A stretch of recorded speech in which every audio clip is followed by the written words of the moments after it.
Although the first live-action G.I. Joe movie didn't win it... Intro. What? Oh, yeah. Choose this. Okay. Although the first live-action G.I. Joe movie didn't win any awards, I'd argue that it should have because the guy playing Snake Eyes showed a Daniel Day-Lewis level of dedication to the role he was playing by never speaking while he was in costume. So for those of us who don't know, including myself, who was in the Snake Eyes costume? Well, if you're like Brad and you don't have the entire IMDb page of terrible movies memorised like I do, the guy playing Snake Eyes was one Raymond Ray Park. I know you said that with confidence, but that name means nothing to me. Do you not know who Ray Park is? No. Okay, do you know who Darth Maul is? Obviously. Yeah, well, he was Darth Maul. Do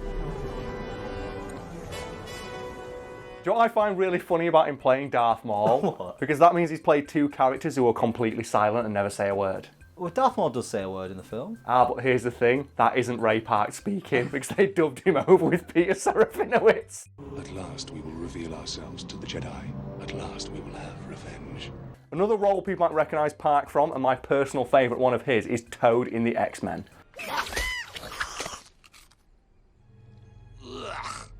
He kicks some ass in that movie, doesn't you think? Oh, we've got a woman who controls the power of weather itself. We've got a guy who fires punch lasers out of his eyes. We've got a woman with vast psychic powers and the ability to like obliterate a human skull with like a flick of a wrist. And who do they send to kick these guys' asses? They send a guy with Toad powers, and he nearly does it.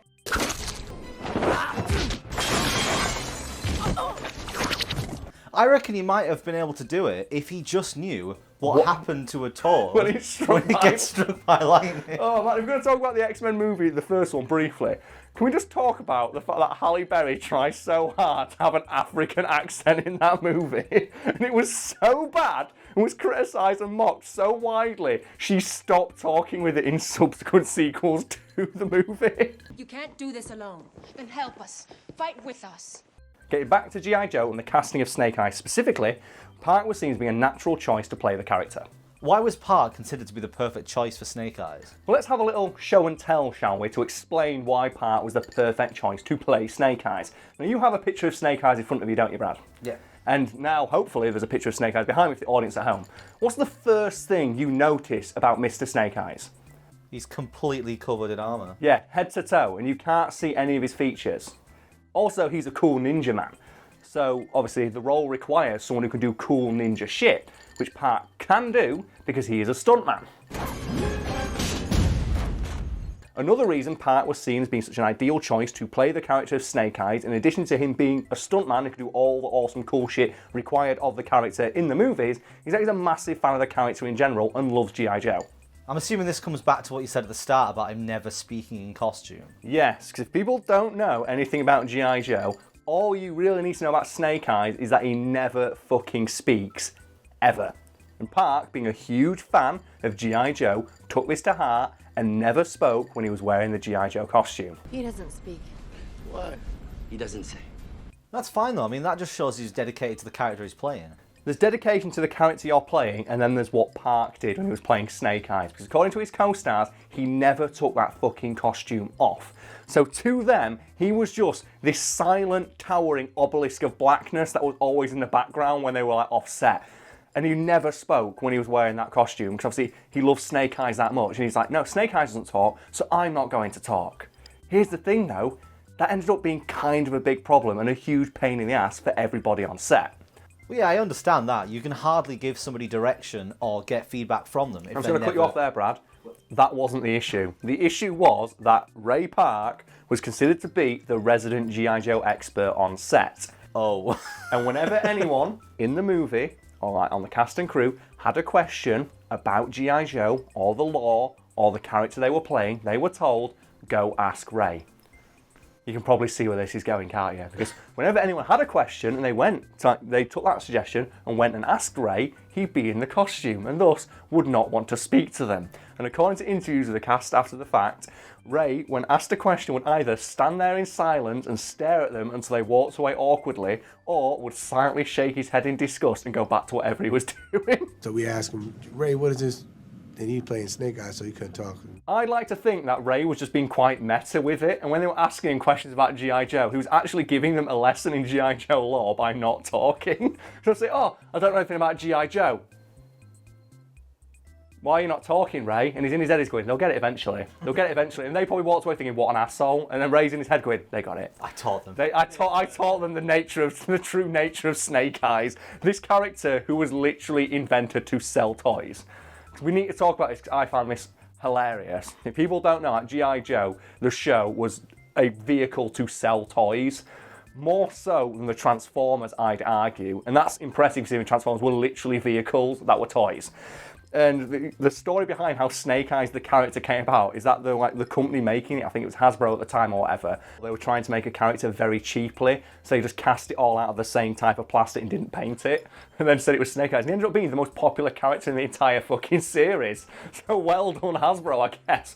But I just love that idea. It's, oh man, right, we need to make a character, but we don't want to spend a lot of money designing him. He's a ninja.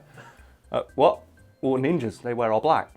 Yeah, but like, what about, you sure you can see his eyes? No, he wears a visor. Done.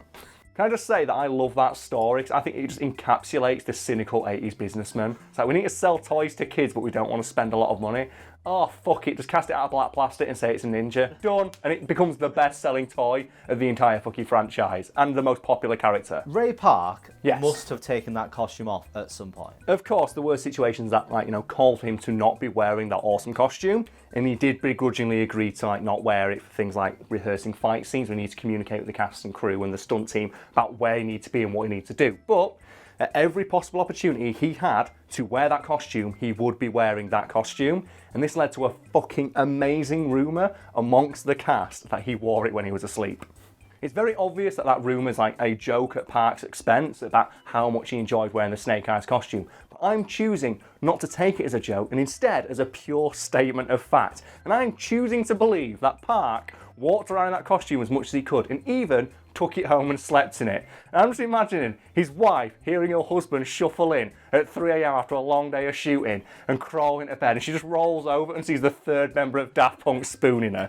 Now that you've mentioned it, he does actually have a really Daft Punk look to his armour. Well, I'm glad you mentioned that, Brad, because as people who've watched these videos before might know, I'm a big fan of Daft Punk, and I also quite love cool ninja shit. And we all know, if you've watched these before, Brad loves making those edits of the stupid suggestions that I make. And since you brought it up, I'd be remiss if I didn't ask you to now Photoshop Snake Eyes into a picture of Daft Punk to see how well he fits in with the group. Because I bet he does. I'd love it if every time the cast came in, they were like, I wonder if I'm going to catch him on a costume day. Yeah, like, is he actually shooting a scene today or is he just rehearsing? Because I really, really need to ask him for that 20 quid I borrowed him. That'd be the best one. It's like, you just walk up and say, oh, Ray, you've got that 20 quid you owe me? It's like, oh, yeah. Yeah, you're really committed to that costume. Inside his head, it's like, yeah, got away with it. It's like, he starts wearing it when he's driving to and from the studio and he gets pulled over by the police. Sir, do you know how fast you were going? Oh, I'm sorry, Mr. Snake Eyes. Continue right ahead. So you could get away with so much shit wearing that costume. Imagine someone has beef with him and they walk up to him out of costume and about to say something. He runs away and then comes back in costume. Oh, damn it, I can't pick a fight with Snake Eyes. I really wouldn't pick a fight with Ray Park anyway. No, not given the shit he can do. Because I think there's a great clip somewhere where he was at a fan convention and doing some Q&A and someone just hands him a lightsaber. And he does he can still do all the Darth Maul shit now, 10 years later. Like, he just remembers it all. On top of that, he can do all the cool ninja shit that Snake Eyes does. And he's a big frog. Imagine combining the three. Oh my god, Darth Maul cross with Toad, cross with fucking Snake. That's a villain. Is that a villain, or is that the greatest heroes ever existed? Because I believe the innate goodness of Snake Eyes was to overpower the evilness of Toad and Darth Maul. Like when Ryu shakes off the Dark Hado and just does the ultimate Shin Shoryuken and knocks people's fucking head off. Which is my favourite thing about Ryu. That he has the ability to become evil Ryu, but if he gets really, really pissed, he can just shake it off. He's like, no, you know what? No, I'm Taylor Swift in this bitch. I'm just gonna punch you with pure, unequaled stillness. There were some Photoshop ideas there, Brad, because I've already asked you to do one. You get to pick. What do you want to make? Do you want to make Snake Eyes crossed with Darth Maul and Toad, or do you want to make Ryu with Taylor Swift's head uppercutting someone? And probably it'll be Miley Cyrus, won't it? Because that's her rival. You know what, I think let's leave it blank, and when you watch the video later, I'll know which one you look said. over your shoulder and admire the image. So I am now either looking at Toad combined with Darth Maul combined with Snake Eyes, or Taylor Swift shaking off the Dark Hado to uppercut the shit out of Miley Cyrus. Either way, I'm looking at a good fucking image. But we need to close this video off.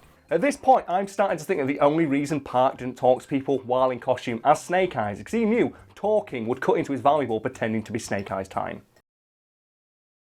So we've talked a lot about the random edits and photoshops you make at my behest, and I want to talk more about them, because I don't think you get enough credit for those, because they always make me laugh like a jackass, and they appear in the background of videos for like 3 seconds sometimes before immediately getting covered up by something else. And I feel so bad, because some of them you spend so much time making, and then they immediately just get covered up, and then never appear in another video again. Like the one for me is the Dobby Magneto one. Holy shit, I was laughing so much when I saw just Dobby flying like on a bloodshed with knives everywhere, controlling fucking the power of Dio, man. Holy shit, that was awesome. I think my favourites are the RoboCop YouTube thumbnails. Oh man, they were amazing. You had such a laugh. I could hear you laughing making them. But it was like, there's a lot of work that goes into them beyond just the edit, isn't there? People don't know. It's like, even the thumbnails of these videos have a lot of like little details in that no one notices, because it's a fucking thumbnail like this big. It's like, if you can bring a big one up behind me, because there's something he pointed out to me that I didn't notice. It's like, do you edit, like sometimes you put the character in the foreground slightly? Yeah, the part of them goes in front of the text, so it looks like the text is around there. Yeah, so what you should do now is put the little YouTuber red circle around it so people notice it.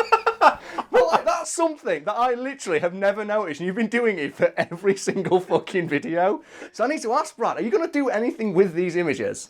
Maybe at some point. You need to do it. Like, if people have suggestions for what you can do with them, because I want to see them in the fucking Tate Modern. The thing about a lot of them is, the quality of the image depends on how much time I actually end up having to do it. Like, you'll notice some of the video ones look really crappy, because I literally have like an hour. The Arcade one is a well, the thing is, the stuff like The that. Arcade one took fucking ages. Some of them are so Because good. I had to do frame by frame of him moving across on a handheld shaky I'm talking about this fully knowing that like you may have spent in the time before this video goes up and the time we're talking now, like hours and hours painstakingly photoshopping Taylor Swift's face onto Ryu so she can shake off the Dark Hado. And like I only sat just like on my own, like, oh, my laptop, like, that was a funny joke, wasn't it? And that's like 4 hours of your life. So I would like to say now, from myself and the audience, thank you so much.